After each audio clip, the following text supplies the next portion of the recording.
So students, which of these clues would tell you whether a cell is prokaryotic or eukaryotic? इनमें से कौन सा clue या कौन सा एमसीक्यूज हमें बताएगा कि कौन सा सेल प्रोकैरियोटिक है या वो यूकैरियोटिक है? नंबर 1, द प्रेजेंस और absence of a cell wall, कि सेल वॉल की मौजूदगी बताएगी कि वो सेल यूकैरियोटिक है या प्रोकैरियोटिक है। या फिर वेदर और not the cell is partitioned by internal membrane, या तो इंटरनल मेम्ब्रेन में जो इंटरनल मेम्ब्रेन्स मौजूद होती है उनकी अलैदगी बताएगी किसी भी सेल में कि ये प्रोकैरियोटिक है या यूकैरियोटिक है।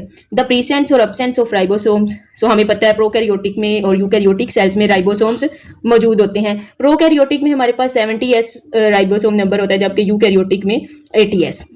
वेदर और not the cell contain DNA, और ये भी पता है सेल प्रोकैरियोटिक और यूकैरियोटिक दोनों सेल में डीएनए मौजूद होता है। So the right answer will be partitioned वाला, whether or not the cell is partitioned by internal membrane, this is the right answer.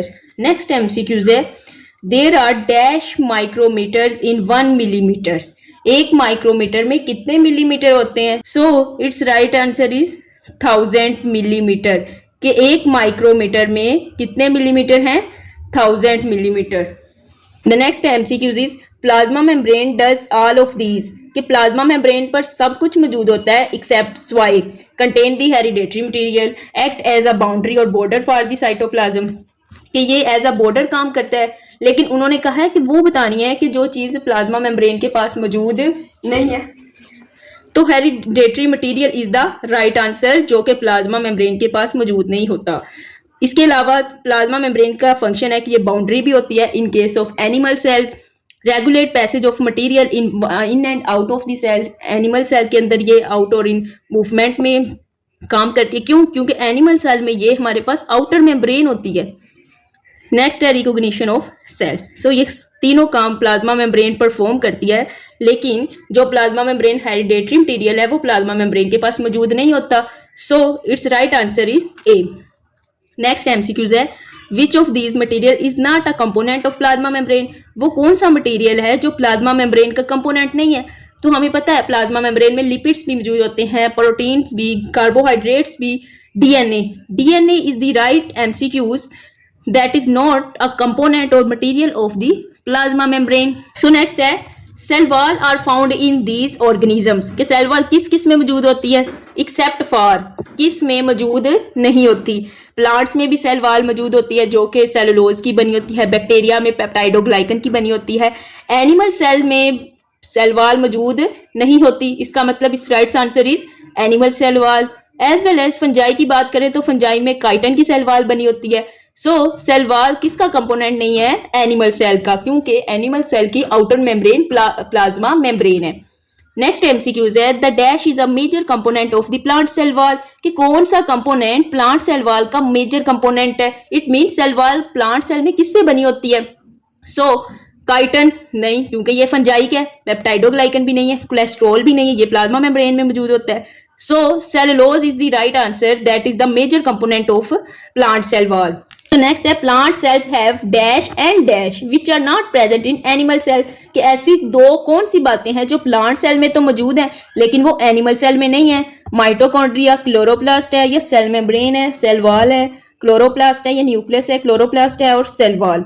सो सबसे पहले हम माइटोकॉन्ड्रिया को देखते हैं। तो माइटोकॉन्ड्रिया प्लांट सेल में भी होता है और एनिमल सेल में, लेकिन क्लोरोप्लास्ट देखें तो सिर्फ ये प्लांट सेल में। हमने ऐसी बातें बतानी है जो दो चीजें प्लांट सेल में है लेकिन वो टोटली एब्सेंट है एनिमल सेल में। सो क्लोरोप्लास्ट और सेल वॉल ये दो चीजें हैं जो प्लांट सेल में तो मौजूद हैं लेकिन वो एनिमल सेल में एब्सेंट है। नेक्स्ट है, the dash is the membrane enclosed structure in eukaryotic cells that contains the DNA of the cells, कि वो कौन सा membrane enclose membrane bounded structure है यूकैरियोटिक सेल में जिसके पास डीएनए होता है? हमें पता है डीएनए न्यूक्लियस में मौजूद होता है किसी भी सेल के, in case of eukaryotic so nucleus. Ribosomes are constructed in the dash, ribosome की फैक्ट्री क्या है? राइबोसोम कहाँ बनते हैं? तो nucleolus is the right answer of this MCQ.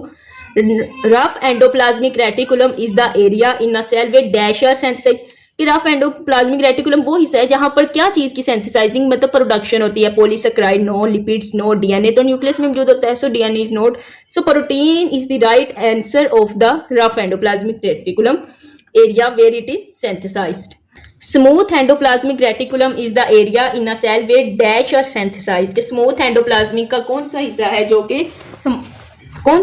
जो कि हमारे पास सिंथेसाइज करता है कि क्या चीज बनाता है। तो smooth endoplasmic reticulum made lipids are form in smooth endoplasmic, जिसको हम SER का भी शॉर्ट फॉर्म नाम दे देते हैं। माइटोकॉन्ड्रिया फंक्शंस, माइटोकॉन्ड्रियन का फंक्शन क्या है? लिपिड स्टोरेज, प्रोटीन या फोटोसिंथेसिस या सेलुलर रेस्पिरेशन। तो लिपिड स्टोरेज ही हमने पढ़ लिया, ये स्मूथ एंडोप्लाज्मिक रेटिकुलम का फंक्शन है। प्रोटीन सिंथेसिस राइबोसोम में होती है, फोटोसिंथेसिस क्लोरोप्लास्ट में होती है। So cellular respiration is the answer of mitochondria function. के माइटोकॉन्ड्रिया का function, by the way, cellular respiration के अलावा माइटोकॉन्ड्रिया ATP की प्रोडक्शन भी करता है। The thin extension of the inner mitochondrial membrane are known as. कि माइटोकॉन्ड्रिया की जो थिन एक्सटेंशंस होती है उन्हें क्या कहते हैं? Cristae, matrix, thylakoid, stroma. Thylakoid और स्टोमा ये दोनों चीजें तो हमारे पास क्लोरोप्लास्ट में मौजूद होती हैं। It mean these are not answer. Matrix तो इनर मेम्ब्रेन के अंदर जो फ्लूइड मटेरियल है उसको कहते हैं, लेकिन ये थिन एक्सटेंशंस क्या है जो हमारे पास फिंगर लाइक प्रोजेक्शन मौजूद होती है माइटोकॉन्ड्रिया के स्ट्रक्चर में। So that is the cristae. Chloroplast functions in dash. Chloroplast का हमने ऊपर बात कर ली थी, तो फर्स्ट ऑफ ऑल वो फौरन मूव कर जाते हैं फोटोसिंथेसिस पे, क्योंकि ATP ये तो माइटोकॉन्ड्रिया का फंक्शन है, प्रोटीन ये हमारे पास स्मूथ एंडोप्लाज्मिक का। मैं रिपीट इसलिए कर रही हूं ताकि आपको इजीली अंडरस्टैंड हो जाए। DNA रेप्लिकेशन भी हमारे पास ये राइबोसोम न्यूक्लियस का फंक्शन होता है। So which of these cellular organelles have their own DNA। कौन सी ऑर्गेनेली है जिनके पास अपना DNA मौजूद होता है?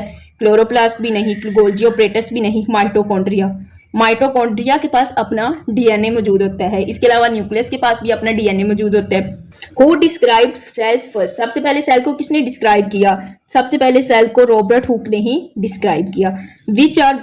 Which one are the sites of protein synthesis? Protein कहाँ होती है सिंथेसिस? तो हमें पता है राइबोसोम का फंक्शन है प्रोटीन की सिंथेसाइज करना। The smallest cells of bacteria, bacteria के स्मॉलेस्ट सेल्स क्या कहलाते हैं? माइकोप्लाज्मा। प्लाज्मोडिस्मेटा तो साइटोप्लाज्मिक कनेक्शन है जो कि हमने सेल वॉल के स्ट्रक्चर में स्टडी किए थे।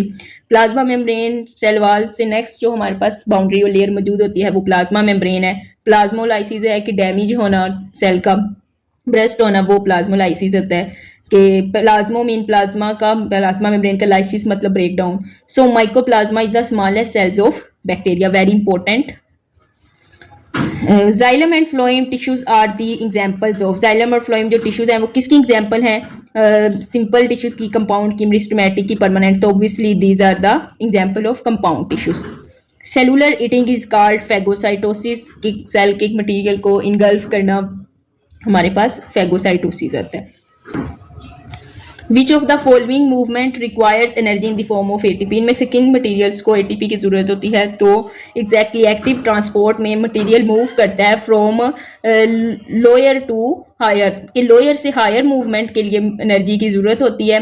That is in the form of ATP। Next है द एग्जाम्पल ऑफ बल्कियस सेल्स आर। के बल्कियस सेल्स की एग्जाम्पल क्या है? Bird cell, birds egg. Bird egg is the largest egg, so it's example of बल्कियस cell. The example of long sales के long और स्ट्रिएटेड सेल्स किस में मौजूद होते हैं? तो हमारे पास मसल्स और नर्व सेल्स में लॉन्ग और स्ट्रिएटेड सेल्स मौजूद होती हैं। Human body is made up of how many types of cells? Human body कितनी तरह के सेल्स से मिलकर बनी होती है? That is made up of 200 cells. Next, who reported that all animal tissues are also composed of individual cells? कि जो भी एनिमल टिश्यूज हैं वो फर्दर सेल्स से मिलकर बनते हैं, मतलब सेल्स मिलकर टिश्यूज बनाते हैं। So this is the saying of Schwann. Nucleus in the cells was discovered by. Nucleus को किसने डिस्कवर किया था? हमने पढ़ लिया है कि रॉबर्ट हुक ने सेल फर्स्ट टर्म दी थी। Cell theory was proposed by. सबसे पहले सेल थ्योरी किसने दी थी? रॉबर्ट हुक ने तो सेल को डिस्कवर किया था। तो Schwann and Schleiden, these are the two scientist who give the theory, that is the cell theory. Next, concept of ओमनीसेलुला एसेलुला वाज गिवन बाय। के ओमनीसेलुला एसेलुला का किसने दिया था? तो this is the Rudolf Virchow. Rudolf Virchow ने हमारे पास ओमनीसेलुला एसेलुला का कॉन्सेप्ट दिया। The cell used for transmission of impulses. के नर्व इंपल्स जो ट्रांसमिट करते हैं वो कौन से सेल्स हैं? सो these are the nerve cells that transmit the nerve impulse. Next है the cell used for secretion of hormone. Hormone को कौन से सेल सिक्रीट करते हैं? That are the glandular cells that secrete the hormones.